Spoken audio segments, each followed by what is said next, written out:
Bueno, Paula, lo habíamos presentado hace un ratito. Nos referimos a Julián Libonati, que lo estamos viendo ahora en imagen. Julián es analista político de la consultora 3.0. Le comento a todos ustedes, no va a haber ningún número porque no se puede pasar ningún número. Sí se puede hacer un análisis del escenario político, para que quede claro primero las reglas bueno, que están en materia electoral. ¿Cómo te va, Julián? ¿Qué tal, Gustavo, Paula? ¿Qué tal? ¿Cómo va?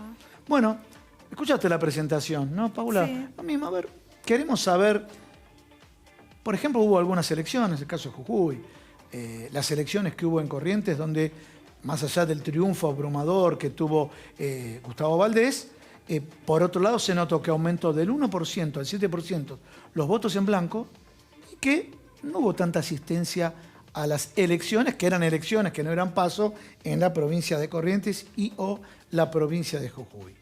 Más allá del concepto o no de la extrapolación, ¿estás viendo como analista indecisos o apatía? Bueno, les diría que dieron en la tecla en el análisis, porque las encuestas, si bien no se pueden dar números, relevan la intención de voto, la probabilidad de voto. Lo que sí deberíamos poder evaluar es la posibilidad o la probabilidad de que los electores ese domingo, el próximo domingo, Sí, se despierten, desayunen y vayan a votar. Y hay indicadores contradictorios, les diría. Hay indicadores que nos están diciendo de que una fracción importante de ese electorado no va a ir a concurrir a votar o tiene dudas en esa concurrencia. ¿el motivo? Y el elector principal, o por lo menos el indicador principal, Sí. es esto que venían mencionando. Las elecciones que se realizaron en distintos lugares del país dieron cuenta de una participación electoral menor a la habitual. 65% es el promedio de las últimas elecciones. Así que ahí hay un indicador que ¿Contra un habitual de cuánto? de 75%. 10 puntos. Hay un 10% cerca de gap entre la asistencia electoral habitual y la que vimos en las últimas elecciones.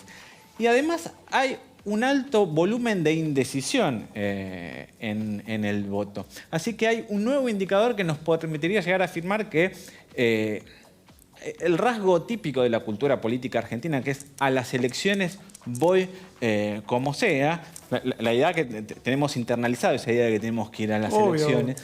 El que padeció la no democracia, el caso mío, yo quiero ir, sí, a votar, lo que esté enfermo, pero quiero ir a votar. En estas elecciones, ese rasgo típico de la cultura política argentina, probablemente o hay indicadores que nos permiten llegar a decir que una fracción no concurriría a votar o tiene dudas en esa asistencia a votar. Por supuesto que esto tiene efectos electorales claros, porque está muy asociado a algunos perfiles esa eventual no concurrencia a votar. ¿Ah, sí? ¿Y qué perfiles? A ver.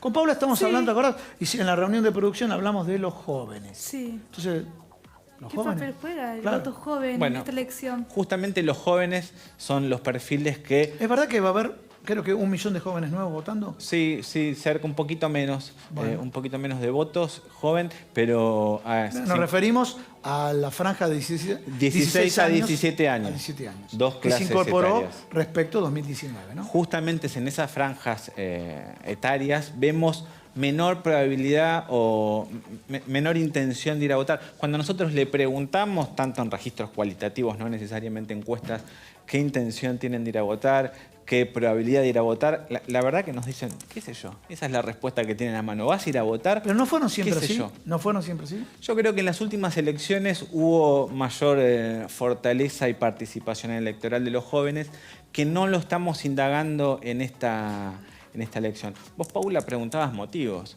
Sí. ¿Por qué está sucediendo esto que estamos indagando, viendo? La verdad que es una campaña, o fue una campaña muy apática. ¿Sí? Comparada con otras campañas, la verdad que los posicionamientos políticos fueron bastante más débiles. No hubo argumentos fuertes, no hubo grandes propuestas o promesas. Y sentí que, disculpa que te interrumpa, pero el discurso de los precandidatos a lo largo de la campaña, ¿fue homogéneo o fueron modificándose en base, bueno, para captar Sí, obviamente, se va a determinado acomodando. sector? Fue un Se va discurso como- que no encendió pasiones. Ahora, a ver, muy bueno. A ver, dijiste, un discurso que no encendió pasiones. Y la pregunta que te hago, Julián, ¿le están hablando a los propios? A mí me da la impresión, pero puedo estar equivocado. Entonces quiero que vos me lo digas. Vimos hace unos días un debate entre Martín Tetaz y Heller, algunos microdebates, le hablaban a los propios. Se pusieron pero Macri, un debate que le hablaban a los propios. Yo no estoy viendo que le hablen a la gente con propuestas. Bueno, justamente el discurso, la discursividad de los candidatos fue muy orientado a las demandas electorales propias. No hubo ni siquiera un esfuerzo para decir hay votantes un poquito más lábiles, un poquito menos fuertes. ¿Cómo podemos hablar? ¿Cuáles son los intereses de esas demandas electorales? ¿Cuáles son los intereses de esos perfiles? Y hablar y convocar a gente que está en el centro de la opinión. La verdad que es cierto, tal como lo decís, que no hubo un esfuerzo de las campañas para hablarle a los votantes débiles. Qué tema, qué dato, qué escenario nos genera de incertidumbre. Ahora, sí, y nos faltó hablar el tema del endurecimiento de los discursos. Una María Eugenia Vidal, que todos la conocemos con un perfil, y ahora, bueno, por ejemplo, que dice que Kirchner te quiere pobre, bruto y tal cosa. Después que, a ver, yo en ese sentido soy de no tomarlo tanto. Lo mismo que dijo la candidata a la provincia de Buenos Aires en ese programa que era de humor político, con características diferentes, que dijo, bueno, el peronismo quiere garchar. Bueno, vos sabés muy bien. Por otro lado habló del porro María Eugenia Vidal, me refería a Victoria Tolosa Paz. Por otro lado habló del porro María Eugenia Vidal. Yo creo que, bueno, quieren llegar con eso. Creo que los medios lo pusieron, esos temas los metieron a una vara tan alta que al final la población es un temita que habla la gente en el día a día. ¿Qué habla Twitter? O sea, pero a ver, disculpa, pero ¿por qué 4 días estuvieron en los medios hablando de la frase Tolosa Paz y 4 días en los medios hablando de que era clasista, no era clasista el tema del porro que dijo María Eugenia Vidal? ¿Por qué? Están faltando propuestas para que los medios estén hablando de eso. Bueno, justamente esto es un sesgo o un rasgo de que la campaña o las campañas electorales no le están hablando a los electores, o por lo menos no están hablando los temas que los electores o los votantes más blandos están buscando. Yo la verdad que no escucho en grupos focales, o no escuché nunca en grupos focales o en estos últimos grupos focales estos temas. Hablar sobre el sexo, el porro, lo que dijo un candidato, lo que dijo el ápero Macri. No es parte del discurso usual. Expliquémosle a la gente de los grupos, son los focus group que ellos hacen, que es un análisis cualitativo, ¿no es cierto? Hagámoslo simple, ¿no? Pero es discurso, es palabra propia de los electores y las personas. No lo escuché eso. Claro. Entonces, ahí hay dos realidades. Ahí hay un problema. Hay una oferta política, hay unas campañas políticas que están hablando en términos que la verdad que la gente no entiende o por otro lado no está interesada. Y el efecto de eso probablemente sea lo que estábamos hablando inicialmente, que es una eventual menor participación electoral. Que por supuesto estamos en un contexto o hay efectos o elementos contextuales, estructurales, como es el caso de la pandemia, que eso también es cierto.